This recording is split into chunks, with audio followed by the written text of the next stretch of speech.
बदलाव ये हुआ है कि जो भत्ते कम मिलते थे, मतलब 30,000 25,000 जो भत्ते थे वो कम थे, उनको बढ़ाकर किसी की 40,000 कर दी गई, जिसके 15,000 थी उसके 20,000 कर दी गई। तो मैंने कहा भाई ये तो तगड़ा संशोधन हुआ है।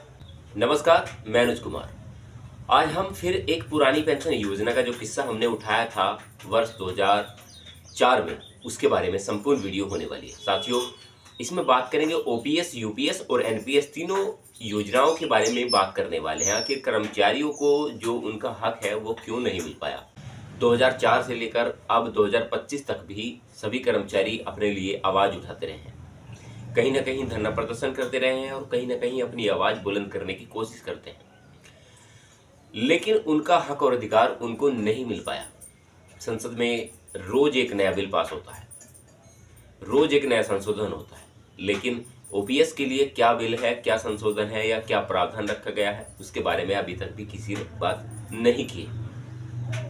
या तो वो बात करना नहीं चाहते या बात हो नहीं पा रही। इसका क्या कारण है?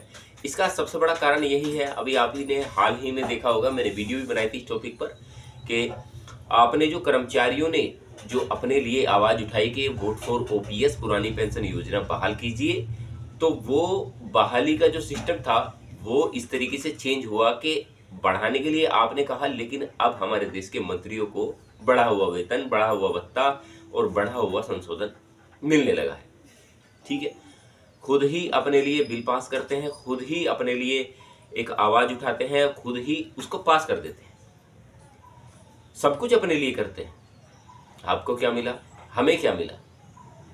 हमें कुछ नहीं मिला। 2004 से लगातार आज तक जितने भी हमारे आवाज उठी हैं, जितनी भी हमारी रैलियां हुई हैं, जितने हमारे प्रदर्शन हुए हैं, उनमें एक भी किस्सा ऐसा नहीं हुआ जिसमें किसी मंत्री ने ये नहीं कहा हो कि हम आपके साथ हैं और पुरानी पेंशन योजना बहाल करके रहेंगे। ये कहा है, लेकिन अब 2025 जैसे शुरू हुआ, ऐसे ऐसे बदलावों की एक नई सीढ़ी शुरू हो गई और उस सीढ़ी के जरिए ही उन लोगों ने अपने लिए पुरानी पेंशन योजना का जो पहले ही पुरानी पेंशन योजना उन लोगों को मिलती थी, लेकिन बढ़ाने की जब वक्त आया तो कर्मचारी को छोड़कर अपने लिए कुछ ना कुछ बढ़ा दिया। मुझे बड़ा एक अचंभा सा हुआ ये देखकर भी कि अब जो न्यूज़ देखी मैंने कि भाई चलो कर्मचारियों के लिए कुछ बढ़ेगा, सरकार ने कहा कि अब बढ़ा हुआ भत्ता, बढ़ा हुआ वेतन, ये सब मिलने वाला है। मैंने सोचा कि कहीं ना कहीं हमारा जो आवाज़ उठाने का जरिया है वो कहीं ना कहीं सफलता की तरफ बढ़ता चला गया। लेकिन जब मैंने उस न्यूज़ के बारे में संपूर्ण देखा, वो पूरी न्यूज़ देखी, न्यूज़ एंकर भी बता रहे थे कि भाई अब मंत्रियों को जो पुरानी पेंशन योजना मिलती थी उसमें बदलाव हो गया है। मैंने कहा बदलाव हो गया हो तो या तो खत्म हो गई होगी। तो उसमें बताया गया कि बदलाव ये हुआ है कि जो भत्ते कम मिलते थे, मतलब 30,000 25,000 जो भत्ते थे वो कम थे, उनको बढ़ाकर किसी की 40,000 कर दी गई, जिसके 15,000 थी उसके 20,000 कर दी गई। तो मैंने कहा भाई ये तो तगड़ा संशोधन हुआ है। अब ऐसा संशोधन अगर पुरानी पेंशन योजना में कर्मचारियों के लिए किया जाए, या जो एनपीएस में जो कर्मचारी रिटायर हुए हैं, अभी मेरे पास एक कमेंट्स, अगर आप वीडियो में जाकर कमेंट्स देखेंगे तो किसी को 1,500 रुपये पेंशन है, किसी को 1,200 रुपये पेंशन है, किसी को 800 रुपये पेंशन है, एनपीएस की बात कर रहा हूँ, और किसी को 2,500 रुपये, किसी को 5,000 प्रति माह, किसी को 2,396 है। मतलब कुल मिलाकर इस तरीके से पेंशन व्यवस्था की गई है कि कर्मचारी जो देश की सेवा करते हैं, 30 साल 40 साल देश की लगातार सेवा की है, हर विभाग की बात कर रहा हूँ, तो उनको जो पेंशन व्यवस्था दी गई है आज के समय में, वो पेंशन व्यवस्था का जो ढांचा है वो 100 साल पुरानी पीढ़ियों के आधार पर रखा गया है। हमारी आज भी पेंशन व्यवस्था जो है 1948 के या 1938 के आसपास या 1942 में जो संशोधन हुआ उसके आधार पर रखी गई। 1973 में भी एक संशोधन हुआ था पेंशन व्यवस्था को लेकर, उन्हीं आधार पर ये हमारा जो पेंशन व्यवस्था है वो आज तक चलती आ रही है। और सैलरी का बेस, कमीशन बेस, या सभी अगर हम चीज़ों को लेकर चलें तो उनके आधार पर ही हमें आज तक पेंशन मिल पाती है। अंग्रेज चले गए, लेकिन उनका कानून आज तक हमारे साथ चला हुआ है। सब जगह संशोधन हुआ, लेकिन पेंशन व्यवस्था में आज तक भी एक ऐसा प्रावधान साबित नहीं हुआ जो कि 2004 के बाद बंद होने के बाद किसी ने भी, चलो हम मानते हैं कि एनपीएस आपने सरकार ने अच्छी बताई, ओपीएस ओल्ड पेंशन स्कीम आपने बंद कर दी, लेकिन अब एनपीएस की ही बात कर रहा हूं मैं, जिसको इतनी 2,000 3,000 4,000 पेंशन मिल पा रही है। आज हमारी सेवा काल जो है 25 साल है, 30 साल है या फिर 40 साल हमने आज तक सेवा की है भारत की, यानी कि सरकार की सेवा की। तो उसमें हमने इस देश के जो लगातार 40 साल अपनी दिए हैं, उसका हमें जो फल मिला है वो केवल 1500 रुपये, किसी को 2000, इस तरीके से फल मिला है।